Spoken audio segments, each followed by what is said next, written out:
بسم اللہ الرحمن الرحیم۔ السلام علیکم۔ کبھی کبھی زندگی میں ہم سے انجانے میں ایسی غلطیاں ہو جاتی ہیں جن کی سزا ہمیں اپنی جان دے کر بھگتنی پڑتی ہے اور مرنے کے بعد بھی سکون نہیں مل پاتا۔ میری فرح سے شادی کچھ ہی مہینے پہلے ہوئی تھی۔ ہم دونوں بہت خوش تھے۔ فرح میرا اور میرے گھر والوں کا بہت خیال رکھتی تھی۔ سب اس کے دیوانے ہو گئے تھے۔ اس کے آنے کے بعد مجھے پتا چلا زندگی کتنی حسین ہوتی ہے۔ وہ مجھے بہت پیار کرتی تھی۔ جو بھی اس سے بات کرتا وہ اس کا گرویدہ ہو جاتا تھا۔ پتہ نہیں اس میں ایسی کیا بات تھی جو لوگوں کو اپنا دیوانہ بنا دیتی تھی۔ لیکن ایک رات اچانک ایک ایسا حادثہ ہو گیا۔ وہ بھیانک رات میری زندگی کا سکون اور چین، میرا پیار مجھ سے چھین کے لے گئی۔ میری زندگی ایک جھٹکے میں ہی برباد ہو گئی تھی۔ میں اور فرح رات کو اپنے دوست کے گھر دعوت پر گئے تھے۔ اس نے ہمیں شادی کی خوشی میں دعوت دی تھی۔ وہاں سے ہم بہت دیر سے گھر آئے۔ فرح بہت تھک گئی تھی۔ وہ چینج کر کے سونے چلی گئی اور میں مما اور بابا کو دیکھنے چلا گیا کہ وہ سو گئے ہیں یا نہیں۔ میں کمرے میں گیا تو دونوں سکون سے سو رہے تھے۔ اپنے کمرے میں واپس آ کر میں بھی سونے کے لیے لیٹ گیا۔ کچھ دیر کے بعد فرح کے سینے میں اچانک درد ہونے لگا۔ میں نے اسے جوس لا کر دیا کہ شاید اس کی طبیعت ٹھیک ہو جائے، لیکن اس کے سینے میں درد بڑھتا ہی جا رہا تھا۔ میں جلدی سے مما کو بلا کر لے آیا۔ مما نے کہا فرح کی طبیعت بہت زیادہ خراب ہو رہی ہے، تم جلدی سے اسے ہاسپٹل لے جاؤ۔ میں نے فوراً فرح کو اٹھایا اور کار کی پچھلی سیٹ پر بٹھا دیا۔ وہ لمبی لمبی سانسیں لینے لگی۔ میں نے جلدی سے کار سٹارٹ کی اور فل سپیڈ میں چلانے لگا۔ میں جلد سے جلد ہاسپٹل پہنچنا چاہتا تھا۔ ہاسپٹل پہنچ کر میں نے فرح کو گود میں اٹھایا اور اندر کی طرف بھاگا، لیکن اب نہ وہ ہل رہی تھی اور نہ ہی سانس لے رہی تھی۔ ایمرجنسی روم میں پہنچ کر میں چیخنے لگا، ڈاکٹر ڈاکٹر جلدی آ جاؤ۔ ایک ڈاکٹر بھاگتا ہوا آیا اور اس نے بنا کچھ پوچھے ٹارچ سے فرح کی آنکھوں پر لائٹ ماری، پھر اس کے ہاتھ کی نبض چیک کرنے لگا۔ تھوڑی دیر بعد اس ڈاکٹر نے میری طرف دیکھا اور کہا، سوری، یہ مر چکی ہے۔ ڈاکٹر کی بات سن کر میرا اپنے پیروں پر کھڑا رہنا مشکل ہو گیا اور میرے کانوں میں سیٹیاں بجنے لگی۔ کچھ سمجھ نہیں آ رہا تھا۔ اس ڈاکٹر نے مجھے دلاسا دیا اور فرح کی لاش کو لیب میں لے گیا۔ کچھ دیر بعد ایک نرس میرے پاس آئی اور اس نے کہا کہ آپ وہ لاش لے جا سکتے ہیں، ان کی موت ہارٹ اٹیک سے ہوئی ہے۔ میں نے پاپا کو کال کی اور وہیں بیٹھ گیا۔ تھوڑی دیر بعد پاپا ہاسپٹل پہنچ گئے اور مجھے گھر لے گئے۔ مجھے کوئی ہوش نہ تھا۔ فرح کی لاش کہاں ہے؟ صبح فرح کی تدفین کرنی تھی۔ جب مجھے آخری بار اس کا چہرہ دکھایا گیا، میرے کوئی جذبات نہیں تھے اور نہ ہی میں رو رہا تھا۔ بس آخری بار خالی آنکھوں سے فرح کے چہرے کو دیکھا اور کمرے میں آ گیا۔ فرح کی تدفین ہو گئی تھی۔ سب مجھے ایک ایک کر کے دلاسا دے رہے تھے، لیکن میرے اندر کوئی جذبات ہی نہیں بچے تھے۔ میں نے خود کو کمرے میں بند کر لیا تھا۔ کچھ دنوں بعد رشتہ دار بھی اپنے اپنے گھر چلے گئے۔ سب اپنی پرانی زندگی میں لوٹ چکے تھے، لیکن میں اب راتوں کو دیر تک باہر رہنے لگا، کسی سے بات نہ کرتا، سارا دن خود کو کمرے میں بند رکھتا۔ میں نے سگریٹ نوشی شروع کر دی تھی۔ ساری رات ہوٹل میں بیٹھ کر ڈرنک کرتا رہتا، لیکن یہ میں فرح کے جانے کا جشن منا رہا تھا۔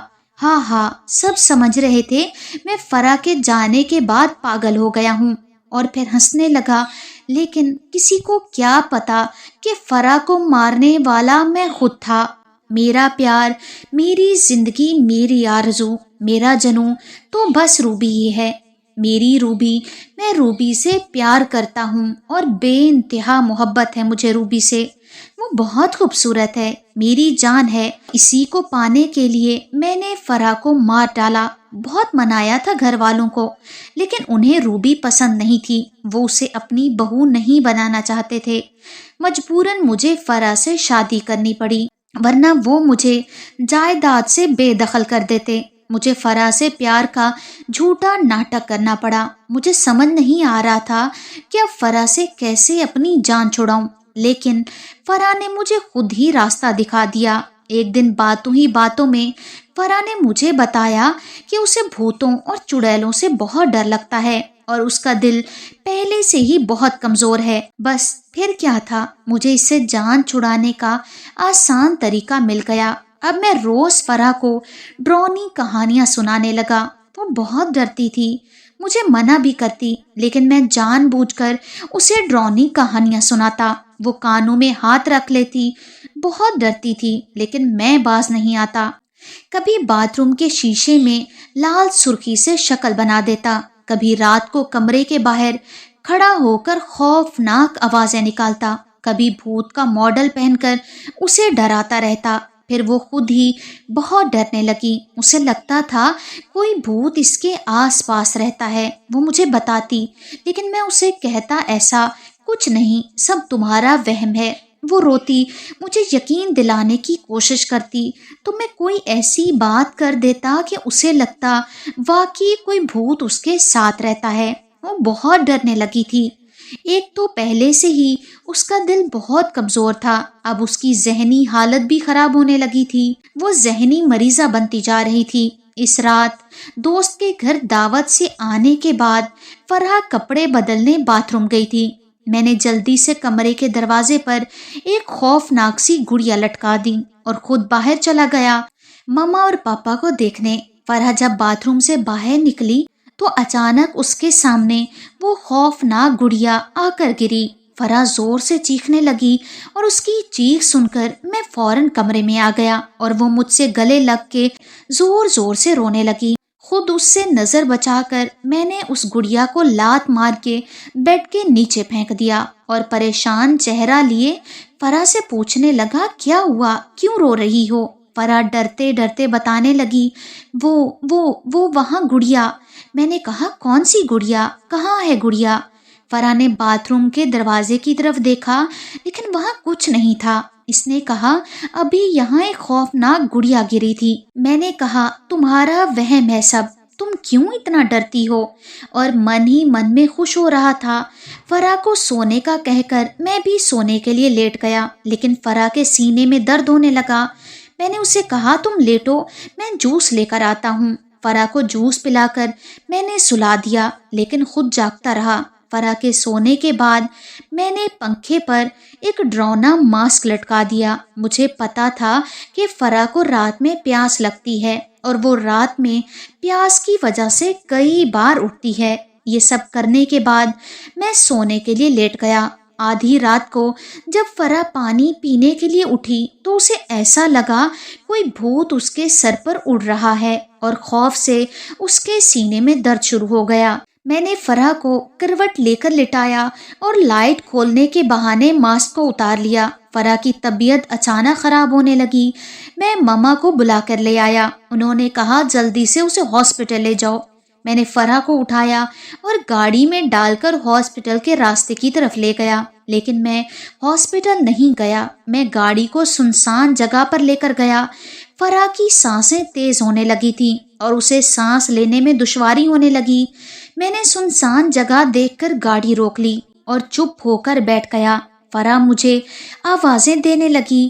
میں نے چپ چاپ سے وہ ڈراؤنا ماسک چہرے پر پہن لیا اور اچانک اس کی طرف دیکھا۔ فرح نے جب میری طرف دیکھا تو اس کی ایک زوردار چیخ نکلی اور ہارٹ اٹیک سے اس کی موت ہو گئی۔ اس کے مرنے کے بعد میں اسے ہاسپٹل لے گیا، جہاں ڈاکٹر نے اس کی موت کی وجہ ہارٹ اٹیک بتائی اور میں دل میں خوش ہوتا رہا۔ اب میں ساری رات روبی کے ساتھ گزارتا ہوں اور سب سمجھتے ہیں میں فرح کے جانے کے بعد پاگل ہو گیا ہوں، لیکن ایک رات جب میں گھر واپس آیا تو مجھے ایسا لگا جیسے بیڈ پر فرح بیٹھی ہوئی ہے۔ میں پاس گیا اور اسے آواز دی، فرح، فرح کیا تم ہو؟ وہ فرح ہی تھی، لیکن اس کا چہرہ انتہائی خوفناک سا تھا۔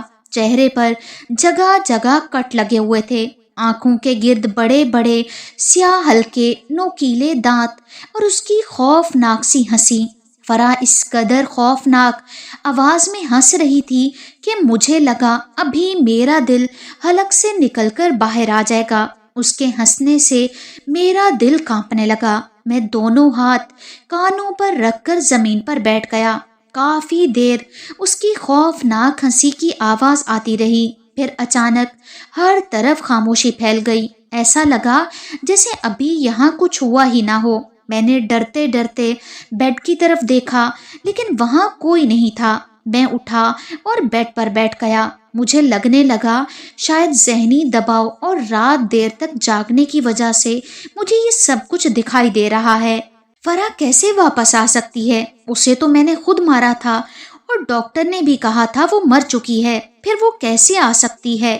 نہیں نہیں، یہ سب میرا وہم ہے۔ میں نہا کر سو جاتا ہوں، صبح تک سب ٹھیک ہو جائے گا۔ میں ابھی اٹھنے ہی لگا تھا تو مجھے ایسا لگا اوپر سے کوئی چیز آ کر میرے پیٹ پر ٹپکی ہے۔ میں نے اوپر دیکھا تو خوف سے میری آنکھیں پھیل گئی۔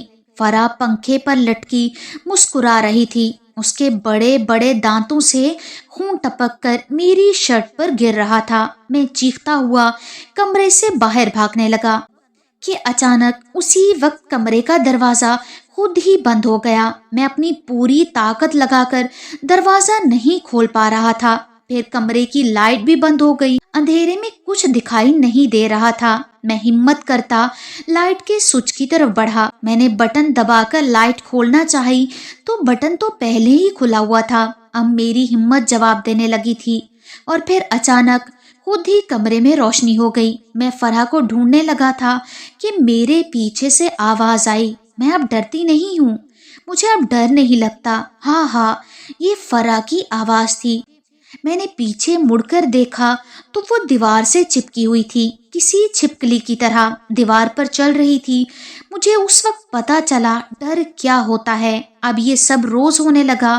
میں چیختا تھا، چلاتا تھا، سب کو بتاتا، لیکن سب یہی سمجھتے کہ فرح کے جانے کے بعد میں پاگل ہو گیا ہوں۔ اب تو میری روبی بھی مجھے پاگل سمجھتی ہے۔ وہ میرے بیڈ کے پاس بیٹھ کر یہی کہتی رہتی ہے۔ اب مجھے ڈر نہیں لگتا۔ میں تنگ آ گیا ہوں اپنی زندگی سے، اس خوف سے۔ وہ مجھے مارتی بھی نہیں، بس ڈراتی ہے، بے انتہا ڈراتی ہے۔ میری یہ غلطی نے میری زندگی برباد کر دی۔ اب میں جینا نہیں چاہتا، کوئی میری بات پر یقین نہیں کرتا۔ اب یہ خودکشی ہی اس بات کا ثبوت ہے کہ میں سب کو ایک خط میں بتا کر جا رہا ہوں۔ اگر آپ کو ہماری یہ کہانی پسند آئی ہو تو ہمارے چینل کو لائک، شیئر، سبسکرائب کیجیے۔ اگلی کہانی تک اجازت دیجیے۔ اللہ حافظ۔